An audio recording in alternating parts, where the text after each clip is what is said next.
Hello, welcome back to today's video. I thought a good topic to talk about was when I decide to use resin or polymer clay. So when I decide to use a resin head over when I decide to use polymer clay head. So I thought I get a lot of questions asking, why I use resin or why I use polymer clay. So I thought a little video would be good. So basically it comes down to a few things. The first one is weight. So resin is a lot lighter than polymer clay. So you can see these heads are the raccoon's quite bigger than the ferret, and the raccoon actually weighs lighter. So resin is a lot lighter than polymer clay or even epoxy sculpt if that's something that you use. Air dry clay, you can get really light air dry clays, so that's something, that's always an option if you don't want to use resin. I'll get to the expense part in a minute, but yeah, some air dry clay is quite good to use if you have something like a paper clay or just like a pottery clay. But with pottery clay you just have to remember about the weight as well. So if you're going to use a clay like that, you want to have a heavy duty armature, so something that's maybe this size as opposed to thin ones, or even wire. So that's always something to keep in mind when you're choosing your material. So these what do you call them, ball and socket armatures hold quite a bit of weight, so they're not too bad, especially once you've got it in the body. It tends to hold quite a bit of weight. But for something this size and in polymer clay, I wouldn't be using a armature this size because it's just not strong enough to support the weight. So I opted for the bigger size for this penguin, but for something a comparable size I can get away with using this or even wire armature, which is what I normally use for my older dolls. I can do a separate video on when I choose what detonates me using a certain type of armature, so I can do that in another video. But things like small pieces as well, you have to consider how much tension is going to be on the joint. So if you have a small piece like this and it's made of polymer clay can be quite brittle, so especially when it's under a bit of tension. So that's something to keep in mind also when you're choosing polymer clay. That's why I tend to go for resin, because it is quite strong and it won't break like polymer clay would. You can yank on it. These are thin, so I wouldn't really yank on this, but you can pose it around however you like and it won't break the edges of the little piece. I've had this happen when I'm using something like an armature like this, because the smaller the metal piece, the harder it is to bend. So it's all good when you have a long piece, you can bend it, but when you have a short piece and you want it to bend at the joint there, it's really impossible to bend a short piece of aluminium, especially steel. If you use steel, it's also very hard to bend. It will just end up snapping all of the polymer clay off here. So I've been moving to ball and socket armatures for a while now, and I think I'll probably stick to that because it offers less chance of breakage and than what this does. These are good for structures.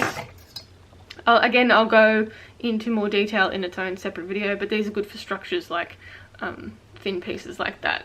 But I'll do a separate video in the future.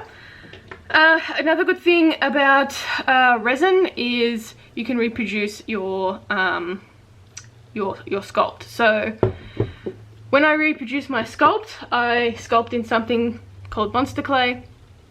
It's a wax-based clay, or oil-based clay. So it doesn't dry, it doesn't go hard, it always stays soft and it melts under heat. So it's really only good for if you're learning to sculpt stuff, you can reuse it, or if you are molding and casting stuff. So I'm going to mold and cast this in resin. So I am using Monster Clay to sculpt it. Monster Clay is my favorite sculpting medium. I really enjoy using it. That's why I enjoy using Sculpey Original for all of my things. Even though Sculpey Original isn't the most toughest polymer clay there, it is quite soft. But a lot of other materials that you can use stronger than this, like Primo and Super Sculpey and Sculpey Firm. They're much more less brittle, I guess, than Sculpey Original, but because I combine my Sculpey pieces with my ball and socket armature, they're quite safe and sturdy. You just have to be careful that, I guess, if you drop it, polymer clay can break, definitely, especially Sculpey Original, because it is the softer sort of clay that you can get. But anything, if I drop this on the floor, these will break here almost indefinitely. But if I had have dropped resin on the floor, it's not going to break, it's just sort of going to bounce because it's like a plastic, so it's a lot more sturdy than polymer clay. So that's always something to keep in mind on how your doll is going to be used. So little thin bits like this I wanted to make in resin, just because I could have sculpted it, but it would have taken me a super long time to sculpt every piece that I wanted to use for a flying fox. So even though the mold is quite complex and quite expensive to make, I thought the strength of these pieces, these little thin bits as well, overrides the cost and everything else that comes along with it. So I'm really glad that I made the mold for this, and pretty happy with it. Back to what I was saying, there's a little bit of a tangent there. So yes, so reproductions on Monster Clay. So with resin, you have to sculpt an original, basically. So you can use polymer clay if you like. That just means when you bake it, that's the final piece. You can't reuse it, and chances are you'll break it in the molding process. So that's another sort of downside to polymer clay, well, especially when you're molding it, and an upside to Monster Clay, because you can reuse it. It doesn't damage it in any way. So once you've molded it, you have a mold, and then you cast it in resin, and you have something that looks like that. The downside with resin is it takes a lot of practice to make things. These are pretty basic molds, so you'd be able to just try it out and see how you go. Chances are you'll get it first shot, but but you can also not get it first shot.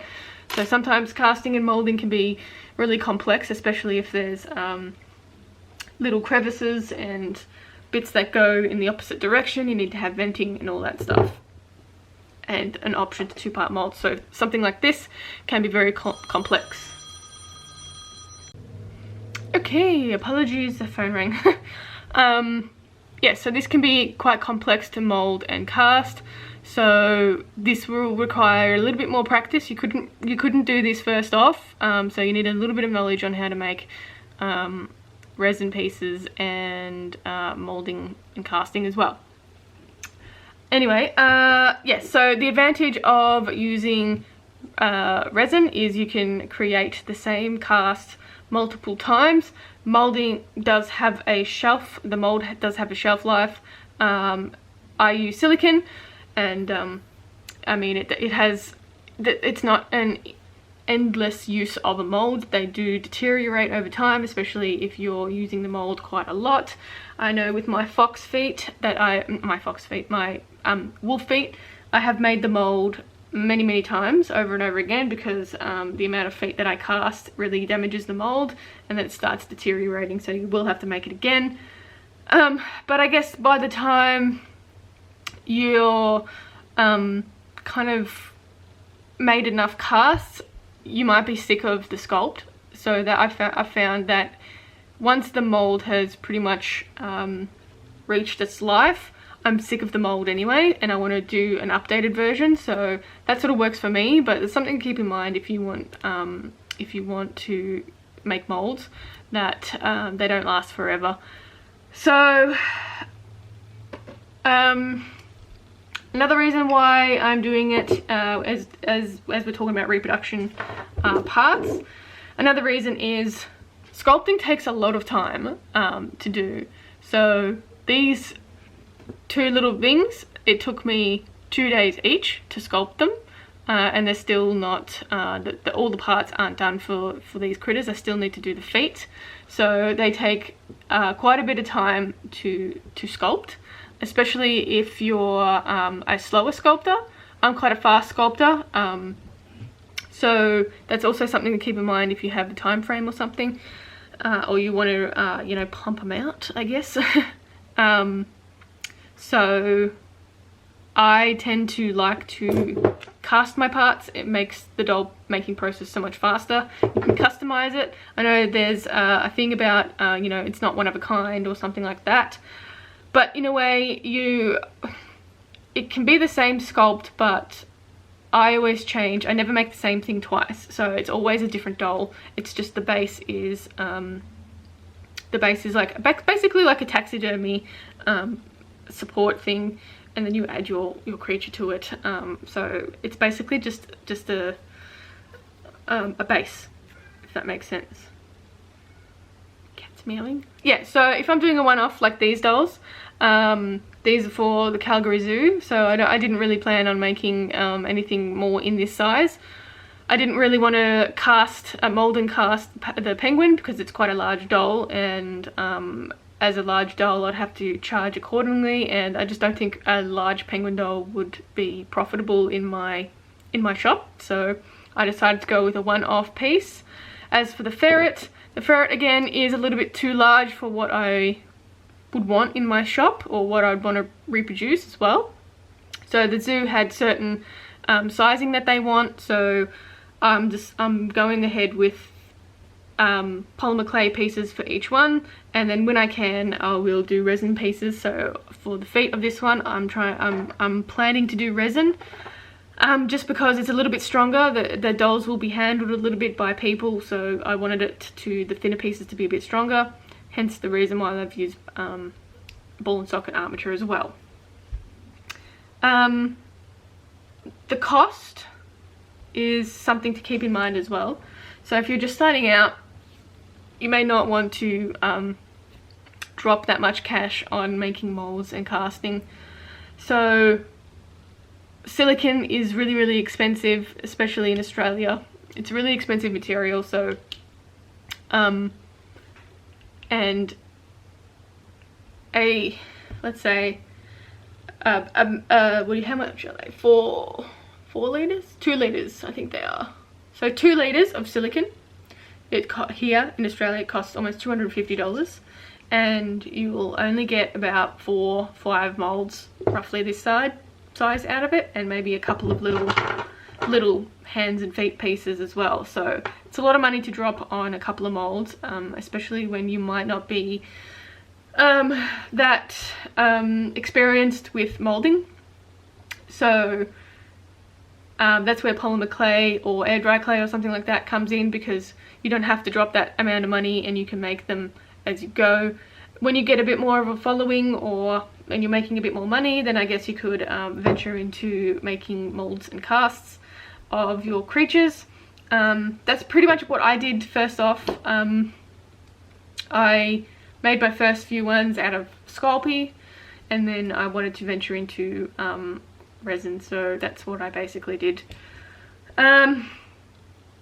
For the resin isn't as expensive as silicone, so the same sized pack that I can get with the silicone is I think it was $60 for the resin. So again, all up it's almost $350, but you get a lot of pieces out of those resin anyway. That bottle will last me maybe $20 or so, $20 to $30, depending on how large they are. If you make smaller ones, it'll last longer, obviously, but it really depends. You need to weigh up if your time is if it's more cost effective to cast them, or if it's more in your budget to just sculpt them. And you know, even polymer clay is quite expensive. Something this pack, I'd probably get maybe $3 out of it, $3 or $4 out of it, if I'm lucky. Roughly this size. So again, these are quite expensive. I think they're $40 here. I think, I can't remember. They're probably much cheaper in the US, but this is Australia. So yeah, there's quite a few different options. So I always weigh up what the doll's gonna, what the use is going to be, and what the cost effectiveness would be. So it's really in your hands and how your opinion. You can also, the new Cost Clay is out, I guess that way. The new Cost Clay is out, so it's also another material you could experiment with. I don't know the weight of it, but this little block is quite heavy, so it might be comparable to that as well. But I will do some more experiments shortly when I get the chance on my shoe build doll, the legs for the shoe build doll.